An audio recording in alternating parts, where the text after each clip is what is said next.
रामायण का हिंदू धर्म में एक विशिष्ट स्थान है। मनुष्य जाति के जीवन और उनके कर्मों का विशेष प्रकार से रामायण में विवरण दिया गया है। इसमें भगवान राम और देवी सीता के जन्म एवं जीवन यात्रा का वर्णन है। हम में से अधिकांश लोगों को रामायण की कहानी पता है, लेकिन इस महाकाव्य से जुड़े कुछ ऐसे भी रहस्य हैं जिनके बारे में लोगों को जानकारी नहीं है।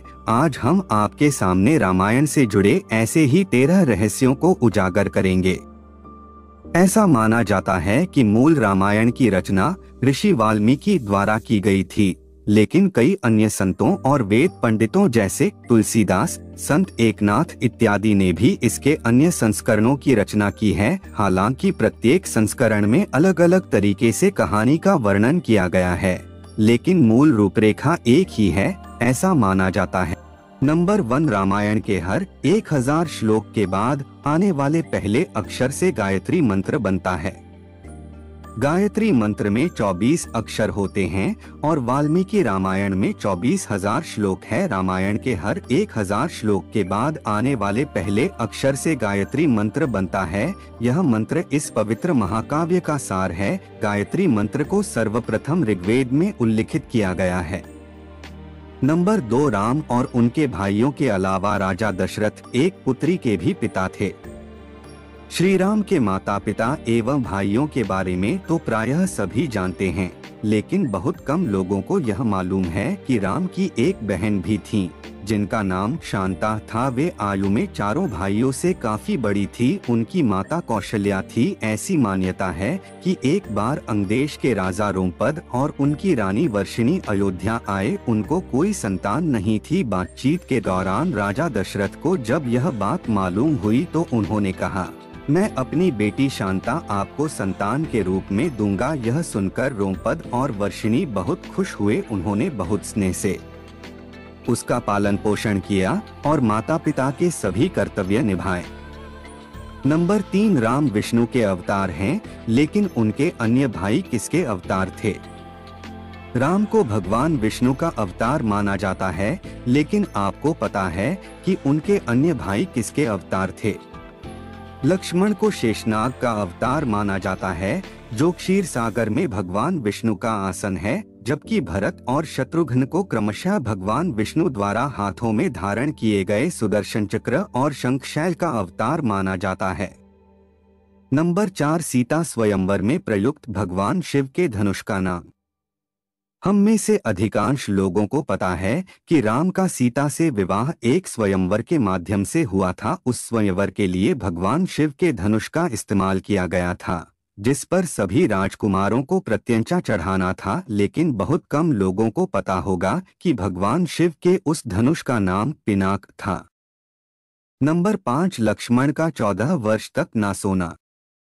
ऐसा माना जाता है कि वनवास के 14 वर्षों के दौरान अपने भाई और भाभी की रक्षा करने के उद्देश्य से लक्ष्मण कभी सोते नहीं थे। इसके कारण उन्हें गुदाकेश के नाम से भी जाना जाता है। वनवास की पहली रात को जब राम और सीता सो रहे थे तो निद्रा देवी लक्ष्मण के सामने प्रकट हुई। उस समय लक्ष्मण ने निद्रा देवी से अनुरोध किया कि उन्हें ऐसा वरदान दें कि वनवास के 14 वर्षों के दौरान उन्हें नींद न आए और वह अपने प्रिय भाई और भाभी की रक्षा कर सके। निद्रा देवी इस बात पर प्रसन्न होकर बोली कि अगर कोई तुम्हारे बदले 14 वर्षों तक सोए तो तुम्हें यह वरदान प्राप्त हो सकता है। इसके बाद लक्ष्मण की सलाह पर निद्रा देवी लक्ष्मण की पत्नी और सीता की बहन उर्मिला के पास पहुंची। उर्मिला ने लक्ष्मण के बदले सोना स्वीकार कर लिया और पूरे 14 वर्षों तक सोती रही।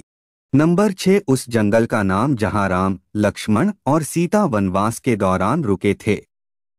रामायण महाकाव्य की कहानी के बारे में हम सभी जानते हैं कि राम और सीता लक्ष्मण के साथ 14 वर्षों के लिए वनवास गए थे और राक्षसों के राजा रावण को हराकर वापस अपने राज्य लौटे थे। हम में से अधिकांश लोगों को पता है कि राम, लक्ष्मण और सीता ने कई साल वन में बिताए थे, लेकिन कुछ ही लोगों को उस वन के नाम की जानकारी होगी। उस वन का नाम दंडकारण्य था, जिसमें राम, सीता और लक्ष्मण ने अपना वनवास बिताया था। यह वन लगभग 35,600 वर्ग मील में फैला हुआ था, जिसमें वर्तमान छत्तीसगढ़, उड़ीसा, महाराष्ट्र और आंध्र प्रदेश के कुछ हिस्से शामिल थे। उस समय यह वन सबसे भयंकर राक्षसों का घर माना जाता था, इसलिए इसका नाम दंडकारण्य था, जहां दंड का अर्थ सजा देना और अरण्य का अर्थ वन है। नंबर 7, लक्ष्मण रेखा प्रकरण का वर्णन वाल्मीकि रामायण में नहीं है।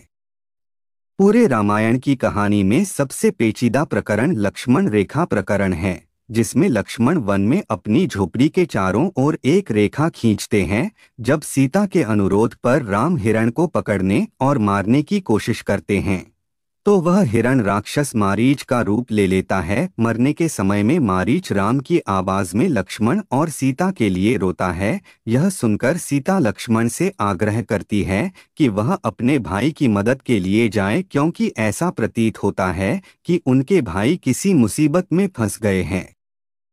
पहले तो लक्ष्मण सीता को अकेले जंगल में छोड़कर जाने को राजी नहीं हुए, लेकिन बार बार सीता द्वारा अनुरोध करने पर वह तैयार हो गए। इसके बाद लक्ष्मण ने झोपड़ी के चारों ओर एक रेखा खींची और सीता से अनुरोध किया कि वह रेखा के अंदर ही रहे, और यदि कोई बाहरी व्यक्ति इस रेखा को पार करने की कोशिश करेगा तो वह जलकर भस्म हो जाएगा। इस प्रकरण के संबंध में अज्ञात तथ्य यह है कि इस कहानी का वर्णन ना तो वाल्मीकि रामायण में है और ना ही रामचरितमानस में है, लेकिन रामचरितमानस के लंका कांड में इस बात का उल्लेख रावण की पत्नी मंदोदरी द्वारा किया गया है। नंबर 8, रावण एक उत्कृष्ट वीणा वादक था। रावण सभी राक्षसों का राजा था। बचपन में वह सभी लोगों से डरता था, क्योंकि उसके 10 सिर थे। भगवान शिव के प्रति उसकी दृढ़ आस्था थी। इस बात की पुख्ता जानकारी है कि रावण एक बहुत बड़ा विद्वान था और उसने वेदों का अध्ययन किया था। लेकिन क्या आपको पता है कि रावण के ध्वज में प्रतीक के रूप में वीणा होने का कारण क्या था? चूंकि रावण एक उत्कृष्ट वीणा वादक था, जिसके कारण उसके ध्वज में प्रतीक के रूप में वीणा अंकित था। हालांकि रावण इस कला को ज्यादा तवज्जो नहीं देता था, लेकिन उसे यह यंत्र बजाना पसंद था। नंबर 9, इंद्र के ईर्ष्यालु होने के कारण कुंभकर्ण को सोने का वरदान प्राप्त हुआ था। रामायण में एक दिलचस्प कहानी हमेशा सोने वाले कुंभकर्ण की है। कुंभकर्ण रावण का छोटा भाई था, जिसका शरीर बहुत ही विकराल था। इसके अलावा वह पेटू बहुत अधिक खाने वाला भी था। रामायण में वर्णित है कि कुंभकर्ण लगातार 6 महीनों तक सोता रहता था और फिर सिर्फ एक दिन खाने के लिए उठता था और पुनः 6 महीनों तक सोता रहता था। लेकिन क्या आपको पता है कि कुंभकर्ण को सोने की आदत कैसे लगी थी? एक बार एक यज्ञ की समाप्ति पर प्रजापति ब्रह्मा कुंभकर्ण के सामने प्रकट हुए और उन्होंने कुंभकर्ण से वरदान मांगने को कहा। इंद्र को इस बात से डर लगा कि कहीं कुंभकर्ण वरदान में इंद्रासन न मांग ले, अतः उन्होंने देवी सरस्वती से अनुरोध किया कि वह कुंभकर्ण की जिह्वा पर बैठ जाएं, जिससे वह इंद्रासन के बदले निद्रासन मांग ले। इस प्रकार इंद्र की ईर्ष्या की वजह से कुंभकर्ण को सोने का वरदान प्राप्त हुआ था। नंबर 10, नासा के अनुसार रामायण की कहानी और आदम का पुल एक दूसरे से जुड़े हुए हैं। रामायण की कहानी के अंतिम चरण में वर्णित है कि राम और लक्ष्मण ने वानर सेना की मदद से लंका पर विजय प्राप्त करने के लिए एक पुल का निर्माण किया था। ऐसा माना जाता है कि यह कहानी लगभग 17,50,000 साल पहले की है। हाल ही में नासा ने पाक जलमरूमध्य में श्रीलंका और भारत को जोड़ने वाले एक मानव निर्मित प्राचीन पुल की खोज की है, और शोधकर्ताओं और पुरातत्वविदों के अनुसार इस पुल के निर्माण की अवधि रामायण महाकाव्य में वर्णित पुल के निर्माण काल से मिलती है। नासा के उपग्रहों द्वारा खोजे गए इस पुल को आदम का पुल कहा जाता है और इसकी लंबाई लगभग 30 किलोमीटर है। नंबर 11, रावण को पता था कि वह राम के हाथों मारा जाएगा। रामायण की पूरी कहानी पढ़ने के बाद हमें पता चलता है कि रावण एक क्रूर और सबसे विकराल राक्षस था, जिससे सभी लोग घृणा करते थे। जब रावण के भाइयों ने सीता के अपहरण की वजह से राम के हमले के बारे में सुना तो अपने भाई को आत्मसमर्पण करने की सलाह दी थी। यह सुनकर रावण ने आत्मसमर्पण करने से इनकार कर दिया और राम के हाथों मरकर मोक्ष पाने की इच्छा प्रकट की। उसके कहा कि अगर राम और लक्ष्मण 2 सामान्य इंसान हैं तो सीता मेरे पास ही रहेगी, क्योंकि मैं आसानी से उन दोनों को परास्त कर दूंगा, और यदि वे देवता हैं तो मैं उन दोनों के हाथों मरकर मोक्ष प्राप्त करूंगा। नंबर 12, आखिर क्यों राम ने लक्ष्मण को मृत्युदंड दिया? रामायण में वर्णित है कि श्री राम ने न चाहते हुए भी जान से प्यारे अपने छोटे भाई लक्ष्मण को मृत्युदंड दिया था। आखिर क्यों भगवान राम ने लक्ष्मण को मृत्युदंड दिया था?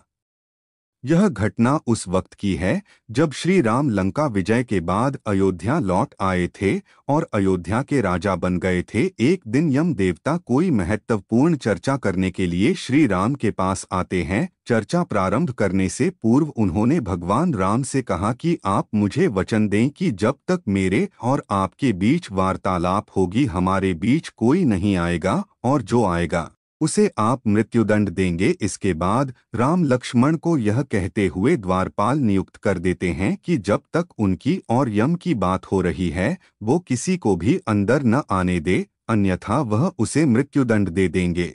लक्ष्मण भाई की आज्ञा मानकर द्वारपाल बनकर खड़े हो जाते हैं। लक्ष्मण को द्वारपाल बने कुछ ही समय बीतने के बाद वहां पर ऋषि दुर्वासा का आगमन होता है। जब दुर्वासा ने लक्ष्मण से अपने आगमन के बारे में राम को जानकारी देने के लिए कहा तो लक्ष्मण ने विनम्रता के साथ मना कर दिया। इस पर दुर्वासा क्रोधित हो गए तथा उन्होंने संपूर्ण अयोध्या को श्राप देने की बात कही। लक्ष्मण ने शीघ्र ही यह निश्चय कर लिया कि उनको स्वयं का बलिदान देना होगा ताकि वो नगरवासियों को ऋषि के श्राप से बचा सकें, और उन्होंने भीतर जाकर ऋषि दुर्वासा के आगमन की सूचना दी।